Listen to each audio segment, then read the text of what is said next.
I'm like, y'all give people food stamps every day who don't even need it, who are able, and you cannot help me. And she always got something to say. Oh, no, she didn't. Oh, yes, she did. No, she didn't. Yes, she did. We gonna cry a little. We gonna laugh a lot. I like her. Wanna hear real shit? She keeping it real. In the right spot. Come on, Let's y'all. talk about Let's it. talk about it. what's going on, you guys? Welcome back to another video. I'm your girl Jamaica.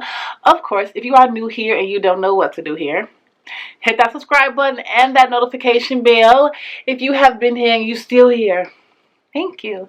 Okay, so first of all, the look is given 12 o'clock in the morning because it's that time. This is a very late video. I'm doing 5,000 things again. If you've been here, you already know. Just don't mind me. We're gonna keep it real. We're gonna have a conversation. We're gonna get into it. I get a lot of questions, which I probably have answered in like previous videos, about me being homeless. You know, how did you stay in there? You know, basically, how did you make it out? Don't mind me, I have my water and my Twizzlers. I need some type of energy out. I gotta get up 5 in the morning. Okay, if you are new here, I was homeless for 4 years. There is like some backstory that I am going to get into, but not in this video. I had got out of jail. I lost everything that I had, and I was homeless. I was so naive to homelessness. I know I've said this before. I was one of the people that was like, oh, you know, I'm going to be homeless. You know, I think a lot of people have that thought when they're okay where they are, or nothing tragic is happening in their life, or, you know, nothing has came about that has shifted their situation in a negative way. So I was one of the people that was like, oh, I'll never be homeless, da da da. It was hard. And I had to become accustomed to losing. You know, it's easy to have that winner mindset when you're set up to win, almost. When I say set up to win, I mean you kind of have the pieces that you need, you know, to move forward or to go for a job interview, you know, things of that nature. And I just didn't have that.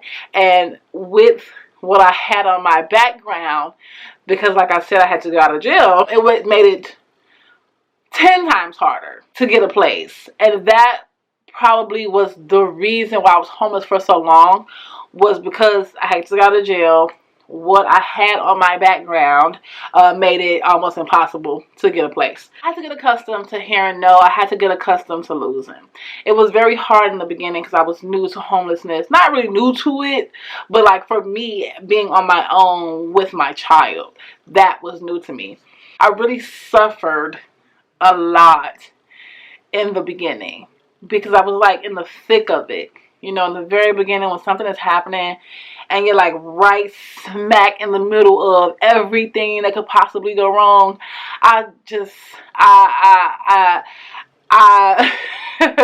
when I'm thinking about it, I was sad all the time. I was so depressed. I was stressed out. I weighed 100 pounds, and I'm going to put the photo here. I weighed 100 pounds. I lived off of the animal crackers that I showed you guys that I got from Dollar Tree. Sometimes I ate nothing at all. I smoked Black and Miles. I was not smoking cigarettes because that shit was just too expensive. I'm like, I need something, but I'm not going to pay $12 for it. So I got a Black and Miles. I smoked at least 3, 4, 5 of those a day. Again, coffee, that's what I lived off of. And so, you know, the biggest part of that was watching my son and the process of all of this. And just as a mother, as a parent, knowing that you cannot provide for your child, that it just ate me up. Like, it ate me up. And so, the beginning was probably my hardest piece. And then somewhere in the middle, I started to be on autopilot. I had this stage where I was just doing things. I was just moving. I was not in my right mind space. I wasn't physically present. I just was moving, you know, and I was just doing whatever was right. And I didn't do anything that was like too extremely nuts, but I did what I had to do to survive. And it could have been anything negative and it could have been anything positive. Let me say that. When you are homeless, when you find yourself in a situation, you can't say what you will never do. You can never say that if this approached me, I wouldn't do this. Especially when you have a child involved or children or whomever. Especially when you are still providing and you are still sought out to be the provider for someone. There's nothing that I didn't do a lot of things, but I did a lot of things. So there was a point where I was just kind of like on autopilot, me and my homelessness. My faith, when I say I had lost it, I could have went to the dark side. When I say I could have went to the dark side, and I'm so grateful that Jesus was really watching out for me, because that's how lost I was. But a piece of me, like my soul, was still alive, and I could tell, because even when I found myself in my darkest moments, I would pray, and I didn't even think that prayer was working for me. And every now and again, which is going to sound crazy, but every now and again God would do things to let me know. So it would keep that piece of faith that I had, like, still flame. That little flame you have, it kept it flamed. Like, one time I was literally sitting in a building. I was applying for a shelter or something like that, and I was thinking to myself, like, Jamaica, you should just give up. Just give up. Just give up. I know you're tired of doing this. And literally, someone, it was a woman, walked past me. And I don't know if I maybe was saying it out loud or what it was, but I don't think that I was. And she looked at me and she walked back and she said, whatever you're doing, don't give up. Whatever's going on in your life, do not give up. And I was like, damn, was she in my head? Was she beating my lips? And that was a message. Like, that was God saying, I'm going to confirm your thoughts of not doing this. Another time was when, and I think I spoke about this briefly on Instagram, was when me and my son was outside. We was at a shelter. We had been outside all day, because I had been trying to figure out things to do. And this one man and his children, it was a Sunday, because I remember him coming up to us and saying, me and my kids didn't go to church today. And so we went, we got these book bags, and we filled these book bags up with items, and we just wanted to give them to you because something on my heart told me to give it to you. He was like, I was out here running this morning because we were on a trail. Me and my son, we walked the trail. It was early. It was nice outside. It was the summertime. And he was like, I was running this morning. He said, and I saw you and your son. He said, and I came back to this park. He said, and it was like 3, 4 o'clock maybe. And he was like, and I'm seeing you and your son again. And so for me, that was like God looking out for me. I stayed busy by constantly working. But I constantly left a job because I had no stability. And my son's school.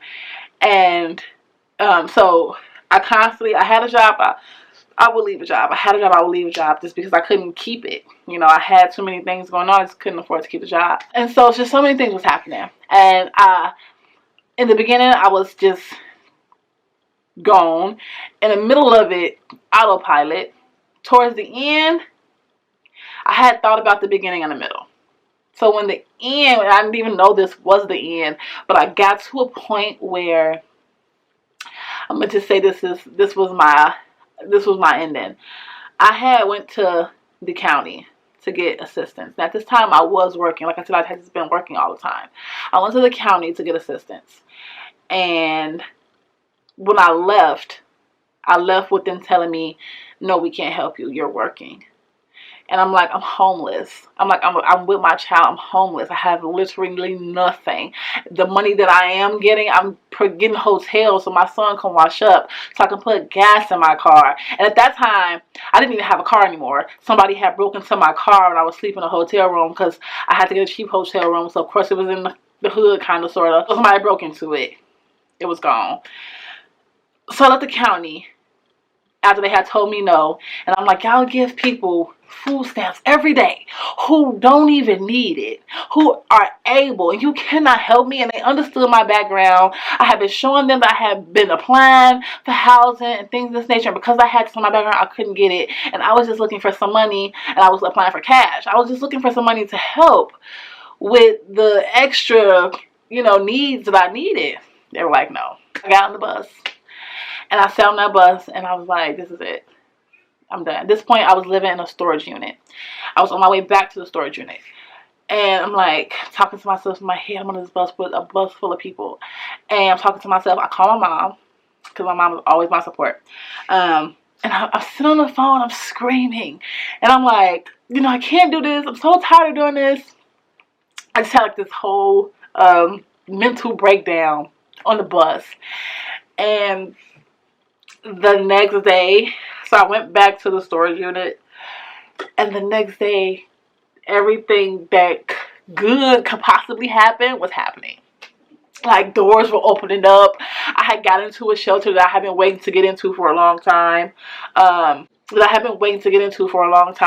They was like, oh yeah, I've been calling them like every day before that.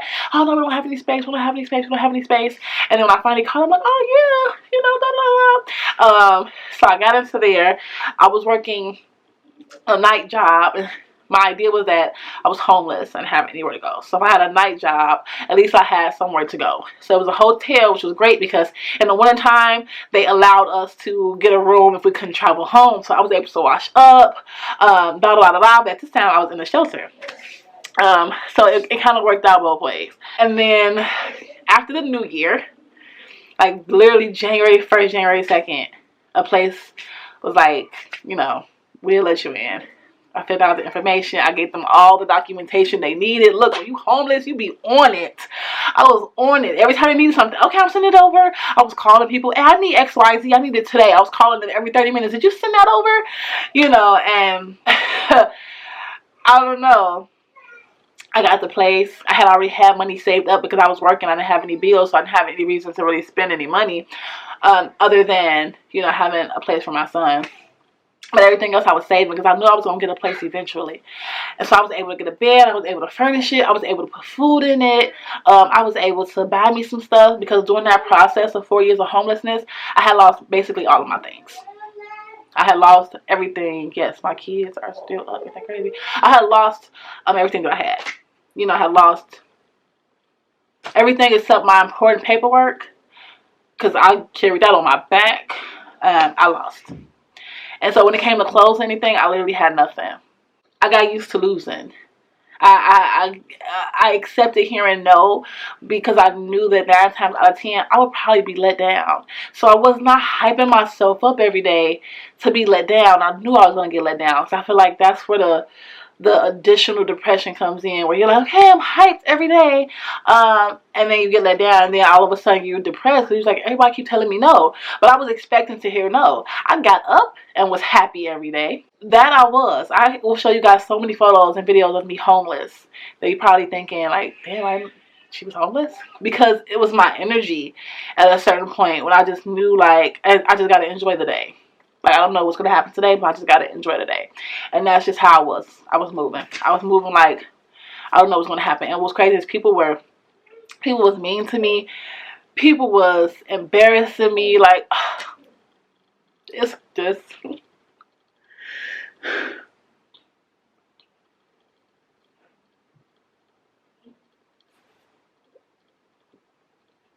Excuse me. So,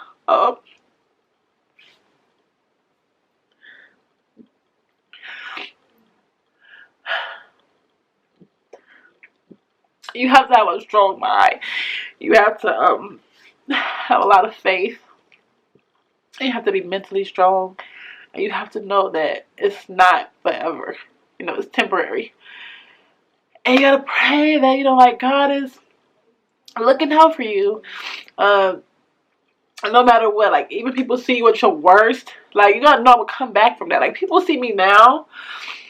And I'll be like, and what? You know, because people thought that I was going to live like that. Like, that was going to be my life. And so, you just got to be strong. I know it's hard. Like, it's so hard to tell somebody to be strong when shit is happening to them. When they don't have food, when they're suffering, when their kids are suffering, when they're in fucked up situations. It's hard to tell somebody to be strong, or just wait it out, or it's going to be over soon, or it's not going to last long. Like, bitch, you know how long 24 hours last when you're struggling? You know how long 24 hours last when you're hungry? You know how long 24 hours last when you got to provide for somebody and you cannot, and you're trying to figure it out? Yeah. So I know it's hard to hear. But you got to have like this grit that's like, I'm going to make it out of this. I'm not going to let the people get me down. I'm not going to let situations get me down. I know God wants the best for me. I'm sorry, y'all. This story, like, no matter how many times you tell it, it just still, like, gets me, because it's they happy tears because I've come so far, but they're still sad tears, because when you think about how people treat you when you're down, how people look at you and how people take advantage of you, and it gives them like a reason to be even worse to you when they know you're down, and you know, sleeping on their couch and shit like that, and the struggle, y'all. But I'm here now, and I'm not in a mansion. I'm in a 2-bedroom, thank you God. I don't have that much, and I do everything that I can for other people. You know, I still give. When I was homeless, I gave. And I gave because they're homeless. I didn't look at like my homeless. I look at like they're in a worse situation than me. And you gotta have a good heart to be in the same position as someone and still feel like they're worse off than you. So let me give to them. Let me help them. You know, God continues to bless me. And I'm thankful for everything that I have, whether it's a lot or a little, because I remember not having anything. And so, you can do it. I didn't eat no snacks, y'all. I'm gonna get out of here. Make sure you guys are supporting me on the website. I'll leave it here. Make sure you guys are supporting me on Instagram and Twitter.